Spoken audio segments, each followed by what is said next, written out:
ulapha wazuzwa ngegabiso zakuthengwe ngegazi lapho nenkomo, kodwa likhona igazi lapha lalayo lonto onguYesu Kristu. Haleluya. Zahlanje izono zakho. Haleluya.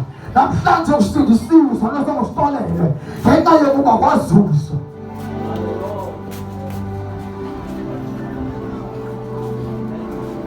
Zange uzuzwe ukuze uzohlala nje, wazuzwa ukuze nawe uzuze abanye.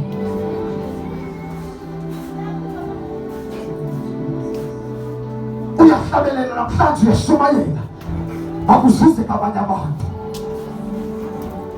Ngokomhlabelelo wakho makuzuze abanye abantu, ngehambo yakho makuzuze abanye abantu, ngokuthetha kwakho makuzuze abanye abantu.